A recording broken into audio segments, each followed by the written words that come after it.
Is that fashion, or is it painting? You need to find your expression. And with people like you, who can express themselves with all these means, then we develop a great society. We need doctors, yes, but we also need artists. We need engineers, but we also need fashion designers. We need a businessman who is doing a speech somewhere in the world, in a big forum. But we also need a person holding a guitar and singing in the streets downstairs, right? That is how we build society. And that is what Nepal is poised to happen. And I tell you the reason, because if you look at the pre-industrial Europe, you would see that Europeans did build great structures, but they also built up great arts. It was a time when Beethoven created music. Da Vinci was making flying machines, but he was also painting Mona Lisa at the same time, isn't it?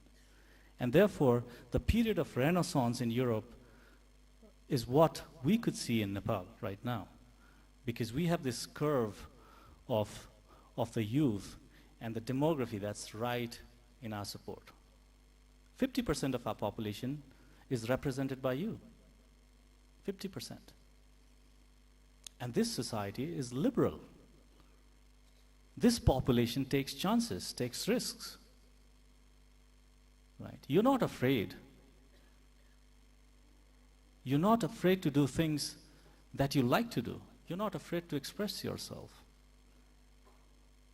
And this is the risk-taking that we need to build up a great society.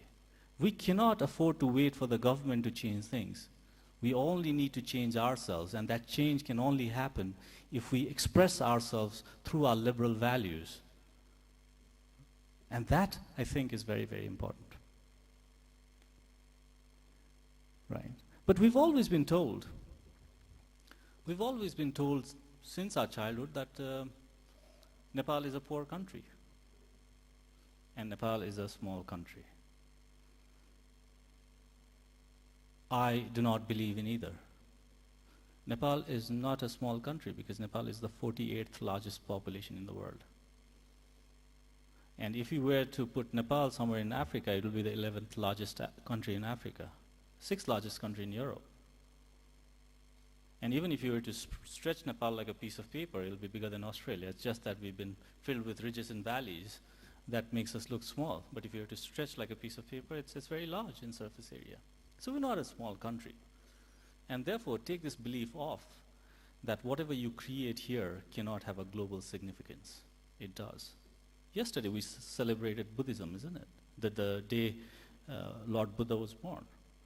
What is Buddhism? It's an idea that was born down there in Lumbini, not very far away from here.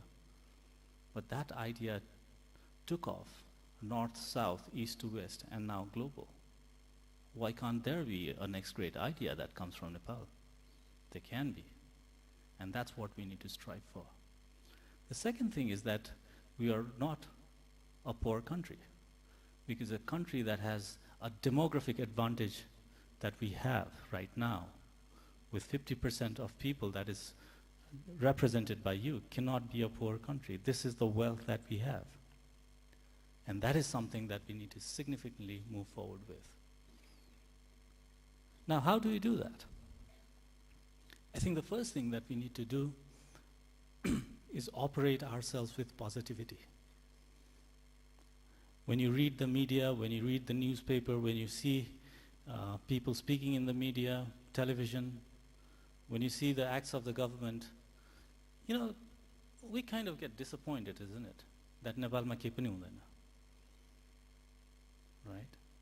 You see bad news happening here and there, and you feel like fleeing the country, going down to Australia or US for the pastures green. Now let me tell you, that's not the representation of our society in general. And I'll tell you why. Because the media comes up with a negativity bias.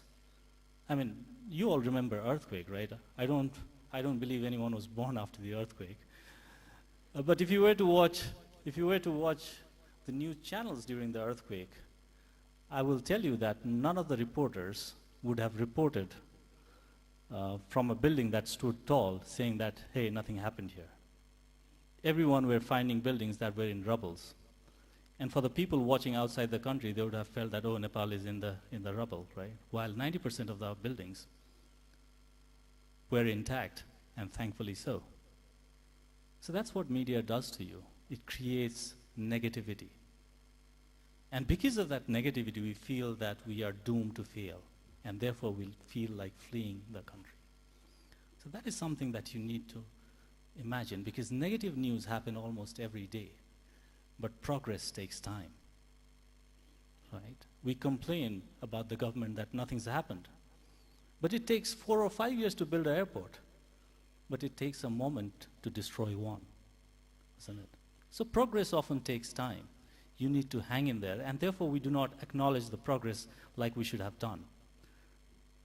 If you look at my own journey of almost 40 years from Tootle to Kathmandu, for a general person like me, or for you, nothing much have changed,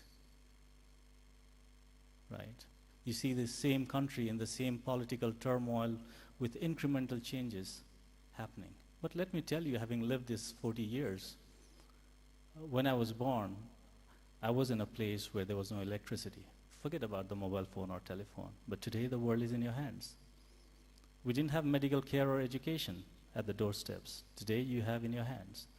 We didn't have a society where even someone like Kamala Shrestha was able to experiment a new industry. But today we have that society where people are supportive for you to whatever you aspire to do.